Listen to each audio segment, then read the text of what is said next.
আপনি আমার এখানে প্রিভিউতে যে পিকচারগুলো দেখতে পাচ্ছেন অপু ভাইয়ের মতো এইরকম ভাবে আপনার পিকচারগুলো খুব সহজে এডিটিং করতে পারবেন। আর আপনি 2 মিনিট সময় নিয়ে যদি একটি পিকচার এডিটিং করেন, আপনার বাকি পিকচারগুলো এডিটিং করতে পারবেন একটি মাত্র ক্লিক করে। আর কিভাবে এই এডিটিং করতে পারবেন আমি এখন সেটাই দেখিয়ে দিচ্ছি। এজন্য আপনি সবার প্রথমে প্লে স্টোর থেকে এই লাইটরুম অ্যাপ্লিকেশনটি ইনস্টল করে নেবেন। প্রথম অবস্থায় লাইটরুম অ্যাপ্লিকেশনে আসার পরে এখানে আপনাকে সাইন ইন করে নিতে হবে। এখন আপনার এই গ্যালারি থেকে আপনার সবগুলো পিকচার এখানে দেখতে পাবেন। তারপর আপনার যে পিকচারটি এডিটিং করতে চান ওই পিকচারটির উপরে ক্লিক করে দিবেন। তাহলে আপনার পিকচারটি এই লাইটরুম এডিটিং টুলসের ভিতরে অ্যাড হয়ে যাবে। এখন আপনি সবার প্রথমে এখানে যে লাইট অপশনটি দেখতে পাচ্ছেন নিচে, এই অপশনটার উপরে ক্লিক করে দিবেন। তারপরে এখন এখান থেকে যে অপশনগুলো দেখতে পাচ্ছেন এখানে আমি বলে দিচ্ছি যে কোনটার অপাসিটি কত পার্সেন্ট বাড়াতে বা কমাতে হবে। এখানে এক্সপোজার -0.9%, তারপরে কন্ট্রাস্ট -14%, হাইলাইট -35%, তারপরে স্যান্ডো 24%, হোয়াইট -59% এবং ব্ল্যাক 34%। তো আপনার এডিটিং করার সুবিধার্থে আপনি এখান থেকে স্ক্রিনশট নিয়ে নিতে পারেন। তারপরে এখন যে ইফেক্ট অপশনটি রয়েছে এই অপশনটির উপরে ক্লিক করবেন। এখন এখান থেকে টেক্সট রো 37%, ক্লিয়ারিটি 22%, ডিহাস 34%, তারপরে ভিজনিটি -45%, মিড পয়েন্ট 50% এবং ফেদার 50%। তারপরে নিচের যে অপশনগুলো আছে এগুলো 0 থাকবে। তারপরে এখন যে পরবর্তী ডিটেইল অপশনটি আছে এই অপশনটার উপরে ক্লিক করবেন। এখন কোন অপাসিটি কত পার্সেন্ট বাড়াতে বা কমাতে হবে এটা আমি এখানে বলে দিচ্ছি। এখানে শার্পিং 12, রেডিয়াস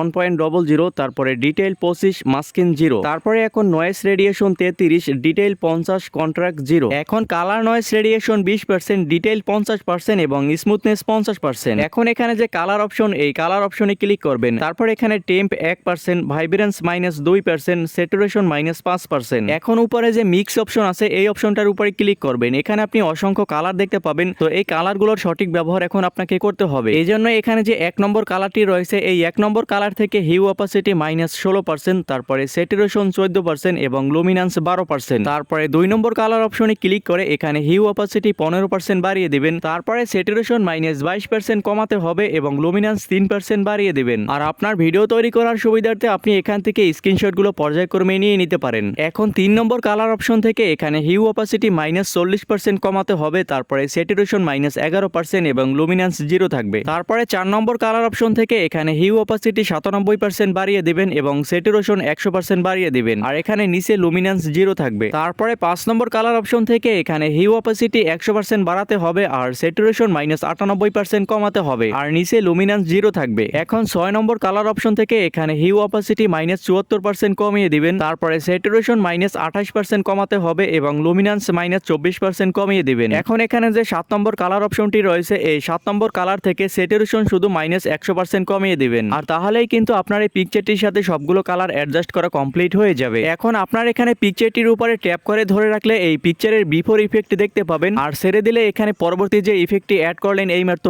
এই ইফেক্টটি দেখতে পাবেন। আবার অনেক সময় দেখা যায় আপনার মূল পিকচারটি লাইট যদি একটু বেশি কম হয়ে থাকে বা আপনার পিকচারটি ইনডোরে বা আউটডোরে হয়ে থাকে, এক্ষেত্রে এই ইফেক্টটি অ্যাড করার পরে দেখেন যদি আপনার এই পিকচারটি ভালো লাগছে না তাহলে এই ইফেক্টটি আপনার অন্য পিকচারে ট্রাই করে দেখতে পারবেন। এজন্য উপরে 3 ডট এই অপশনটার উপরে ক্লিক করবেন। তারপর এখন কপি সেটিং এই অপশনটার উপরে ক্লিক করতে হবে। এখন এখানে ক্রপ অপশনটি বাদে আপনি সবগুলো অপশন এখানে টিকমার্ক করে দিবেন। টিকমার্ক করার পরে উপরে টিক অপশনে ক্লিক করে দিবেন। তাহলে আপনার এই পিকচারে অ্যাড করা ইফেক্টগুলো এখান থেকে কপি করা হয়ে যাবে। এখন আপনি এখান থেকে ব্যাক করে লাইটরুমের প্রথমে আসবেন। তারপর আপনার পরবর্তী যে পিকচারটির সাথে এই ইফেক্টটি অ্যাড করতে চান ওই পিকচারটির উপরে ক্লিক করে দিবেন। তারপরে আপনার পিকচারটি এখানে অ্যাড হওয়ার পরে আবার উপরে 3 ডট লাইনে ক্লিক করবেন। এখন এখানে যে পেস্ট সিটিং এই অপশনটার উপরে ক্লিক করে দিবেন। তাহলে কিছুক্ষণ প্রসেসিং নিয়ে আপনার ওই পিকচারের ইফেক্টগুলো এই পিকচারেও অ্যাড হয়ে যাবে। আর আমার এখানে দেখতেই পাচ্ছেন প্রথম পিকচারের থেকে কিন্তু এই পিকচারে ইফেক্টটি অ্যাড করে নেওয়ার পরে এই পিকচারটি দেখতে অনেকটা বেশি ভালো লাগছে। আর এভাবে পর্যায়ক্রমে এই ইফেক্টটি আপনার সকল পিকচারে অ্যাডজাস্ট করে ট্রাই করে দেখতে পারেন। এখন এই পিকচারটিকে গ্যালারিতে সেভ করার জন্য উপরে 3 ডট লাইনে ক্লিক করবেন। তারপরে সেভ কপি টু ডিভাইস এই অপশনটার উপরে ক্লিক করে দিবেন। তাহলে আপনার এই পিকচারটি গ্যালারিতে সেভ হয়ে যাবে। আর এই ছিল আজকের সম্পূর্ণ ভিডিও প্রসেস। ভিডিওটি কেমন লাগলো অবশ্যই কমেন্টের মাধ্যমে জানাবেন। আর ভিডিওটি ভালো লাগলে এই চ্যানেলটি অবশ্যই সাবস্ক্রাইব করে রাখবেন। ধন্যবাদ সবাইকে, ভালো থাকবেন সবাই।